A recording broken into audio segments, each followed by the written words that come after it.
ராதே கிருஷ்ணா. எல்லோருக்கும் நமஸ்காரம். இந்த வீடியோவில் பகவத்கீதையின் 2வது அத்தியாயமான சாங்கிய யோகத்தின் 47வது ஸ்லோகம் முதல் 49வது ஸ்லோகம் வரை விளக்கத்துடன் பார்ப்போம். कर्मण्येवाधिकारस्थे मा फलेषु गताचन मा कर्मफलहेतुर्भूः मा ते सङ्गोत्स्वकर्मणि योगस्थ कुरु कर्माणि सङ्गं त्यक्त्वा धनञ्जय सिद्ध्या सिद्ध्यो समो भूत्वा समत्वं योग उच्यते दूरेन ह्यवरं कर्म बुद्धियोगा धनञ्जय बुद्धौ शरणमन्विच्छ कृपणाः फलहेतवः. இந்த 3 ஸ்லோகங்களின் விளக்கம். பகவான் ஸ்ரீகிருஷ்ணர் அர்ஜுனனை பார்த்து சொல்கிறாராம், அர்ஜுனா, நீ செய்யும் அந்த கர்மாவில் நீ செய்யும் அந்த செயல் வேணால் உன் கட்டுப்பாட்டில் இருக்கலாம். அந்த செயலை நீ செய்யணும்னு நினச்சா செய்யலாம், செய்யாமல் இருக்கணும்னு நினச்சா செய்யாமல் இருக்கலாம். ஆனால் அந்த கர்மாவிலிருந்து வரும் அந்த பலன் மீது உனக்கு எந்த ஒரு கட்டுப்பாடும், அந்த பலன் மீது உனக்கு எந்த ஒரு அதிகாரமும் இல்லை என்று கிருஷ்ணர் சொல்கிறார்.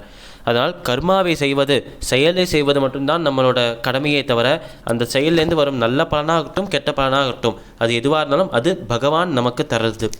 அதனால் இப்படி தான் பலன் என் கட்டுப்பாட்டில் இல்லையே, அப்புறம் நான் ஏன் இந்த செயலை செய்யணும் என்று தவறாக யோசித்து கொண்டு அந்த செயலை செய்யாமலும் இருக்கக்கூடாது அர்ஜுனா என்று கிருஷ்ணர் சொல்கிறார். ஆக 2 இடத்துலையுமே கிருஷ்ணர் அழகாக சொல்கிறார். ஒன்று, செயலை செய்யணும், அதிலேருந்து வர பலனை எதிர்பார்க்காம செயலை செய்யணும். ஆனால் இந்த பலன் வராது, இதை எதிர்பார்க்காம என்னால் செய்ய முடியாது என்று சொல்லி அந்த செயலை கைவிடவும் கூடாது என்று கிருஷ்ணர் சொல்கிறார். அடுத்த ஸ்லோகத்திலும் அடுத்த ஸ்லோகத்திலும் சொல்கிறார் கிருஷ்ணர், இந்த செயலை செய்யும்போது உனக்கு நல்ல பலனும் வரலாம், கெட்ட பலனும் வரலாம். நீ அதை எப்படி செய்கிறியோ, அது எந்த விதத்தில் செய்கிறியோ அதை பொறுத்து தான் பலன்கள் வரும். அதனால் நல்ல பலன் வந்தால் சந்தோஷப்படுறது, கெட்ட பலன் வந்தால் துக்கப்படுறது, இப்படியெல்லாம் நடந்தக்கூடாது அர்ஜுனா.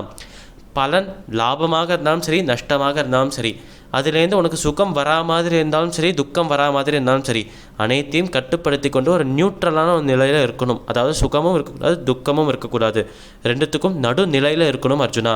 இந்த நடுநிலையிலேருந்து, இந்த ஒரு நியூட்ரல் கண்டிஷன்லேருந்து நீ மாறவே கூடாது. அதனால் சமபாவனை தான் கர்மயோகத்திற்கு முக்கியமான ஒரு விஷயம் என்று அந்த கர்மயோகத்தின் அடித்தளமாக இருக்கும் அந்த சமபாவனையை அழகாக விளக்கி சொல்கிறார்.